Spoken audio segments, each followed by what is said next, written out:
Bienvenue sur Africa 24 dans cette nouvelle édition du Non-Stop Info. Voici les titres de l'actualité.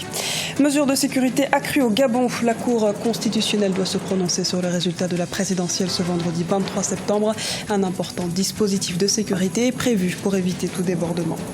Développement des opportunités commerciales et d'affaires entre les États-Unis et le continent africain. Nous verrons qu'en marge de l'Assemblée générale des Nations unies, qui se tient actuellement à New York, des rencontres sont organisées afin de promouvoir l'investissement en Afrique.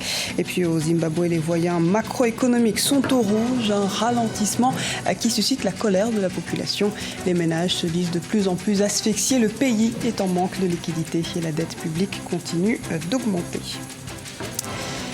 Le gouvernement gabonais compte bien assurer la sécurité des biens et des personnes avant, pendant et après l'annonce des résultats de la Cour constitutionnelle. Un verdict très attendu qui devrait permettre de mettre un point final au contentieux électoral que connaît ce pays d'Afrique centrale. Reportage de Douglas Toutoum, notre correspondant au Gabon. Au Gabon, il n'y aura pas de couvre-feu, mais un important dispositif sécuritaire sera mis en place durant, pendant et après le verdict de la Cour constitutionnelle ce 23 septembre 2016.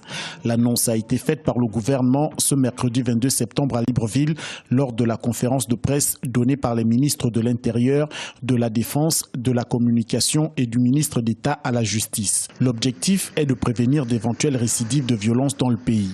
Maintenant, les forces de défense et de sécurité prennent leurs dispositions pour maintenir l'ordre public, pour la protection des biens et des personnes.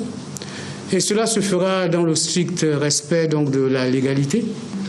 Combien d'hommes? Il y aura suffisamment de monde pour que la paix et la stabilité règnent. Suffisamment de monde. Visible et invisible. Le ministre de la Défense, qui s'exprimait pour la première fois depuis le début du contentieux post-électoral, a dit qu'il accomplira sa mission avec fermeté pour la protection des biens et des personnes en renfort à la police nationale. Le rendu de la Cour constitutionnelle. Dans ce processus, en temps normal, le ministère de la Défense n'a rien à dire. Mais nous constatons aujourd'hui que ce processus démocratique tend à se transformer en processus insurrectionnel militaire. Et dans ces conditions, nous devons rentrer en œuvre et agir. Pour sa part, le ministre de la Communication a réitéré l'appel au dialogue prôné le 21 septembre par le chef de l'État Ali Bongo Ondimba. Conscient de la responsabilité qui est la sienne devant la nation, de préserver en tout temps, en tout lieu, la paix, la concorde, l'unité de la nation, le président de la République, chef de l'État, son Excellence Ali Bongo Ondimba, a de nouveau formulé hier un appel au dialogue. Le juge rapporteur devra d'ici à vendredi présenter ses conclusions en audience publique avant le verdict final. Pour rappel, les résultats provisoires de l'élection présidentielle du 27 août 2016 au Gabon donnent Ali Bongo Ondimba vainqueur, une victoire contestée par l'opposition. Rencontre entre le président Paul Biya et Ban Ki-moon aux États-Unis. Le chef de l'État camerounais et le secrétaire général des Nations Unies se sont entretenus mercredi à New York en marge de l'Assemblée générale annuelle. La question de la gestion des réfugiés est notamment un sujet sur lequel ils ont échangé. Ce jeudi matin, à la tribune de l'Assemblée générale, le président Paul Biya aura d'ailleurs une nouvelle occasion de faire entendre la voix du Cameroun à l'ONU après son intervention de mardi au sommet des leaders sur les réfugiés organisé par le président américain Barack Obama. De nombreuses activités sont donc organisées en marge de cette Assemblée générale aux États-Unis. C'est notamment le cas de l'Africa and US Business Leaders Reception, événement qui a notamment mis l'accent sur les relations économiques entre le continent africain et les États-Unis. Écoutons à ce propos notre envoyée spéciale à New York, Marie-Angèle Touré. Elle est en compagnie d'Omar Harouna, ancien ambassadeur du Bénin à Washington. Dans le cadre de l'événement organisé par la banque, le groupe bancaire UBA, à New York, en marge de la 71e Assemblée générale des Nations Unies, je me trouve en compagnie de l'ambassadeur Omar Harouna qui pourra, dans quelques instants, me donner son opinion sur l'actualité ici à New York, en l'occurrence en ce qui concerne les relations entre l'Afrique et les États-Unis. Est-ce que vous avez le sentiment, monsieur l'ambassadeur, que l'approche américaine vis-à-vis de l'Afrique a évolué, en particulier ces dernières années, sous le mandat Barack Obama? Oui, je crois que l'approche américaine vers l'Afrique a évolué énormément ces 2-3 dernières années. Comme j'ai l'habitude de dire, avant que Barack Obama ne vienne au pouvoir, l'Afrique n'était pas sexy pour les Américains. Et maintenant, depuis 2 années après le premier sommet Afrique-Amérique des chefs d'État, je crois que tout a changé. Et vous voyez, vous êtes à New York en ce moment, vous avez vu le quota africain ici, mais aussi vous avez vu le nombre d'Américains qui sont vraiment, il y a 4 ans, c'est un événement africain, ou surtout quand c'était les affaires en Afrique, les gens étaient très, très frileux. Mais je crois que ça a changé et merci pour le président Obama. Et comme je le dis souvent aux autres, ce n'est que par les affaires, le business, que l'Afrique pourra se développer. Et je crois qu'à partir des États-Unis, on est en train de sentir cet engouement-là.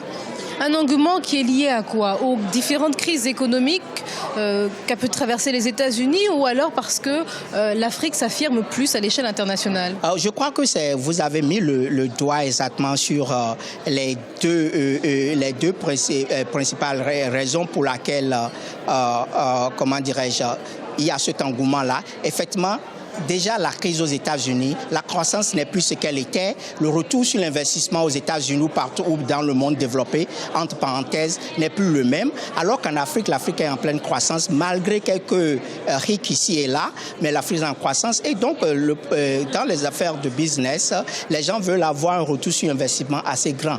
Le risque aussi a diminué en Afrique. Et je crois aussi que les hommes d'affaires africains sont devenus de plus en plus sophistiqués.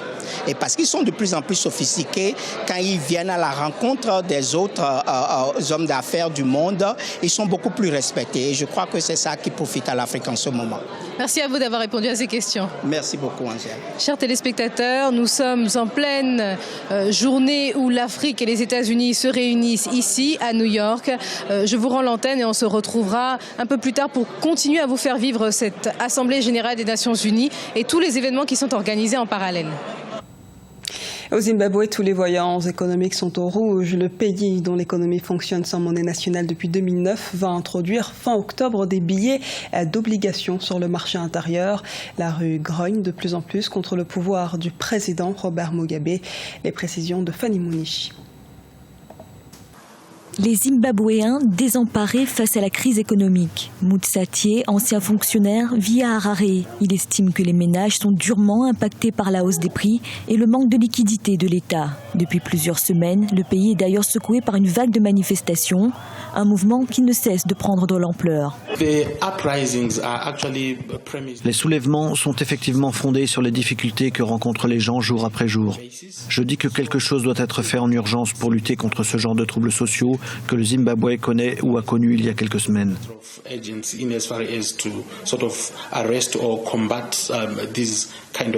Il faut dire que l'État peine désormais à verser à temps les salaires de ses agents qui engloutissent 96,8% de son budget. Le gouvernement avait annoncé la suppression de 25 000 postes de fonctionnaires avant finalement de faire marche arrière.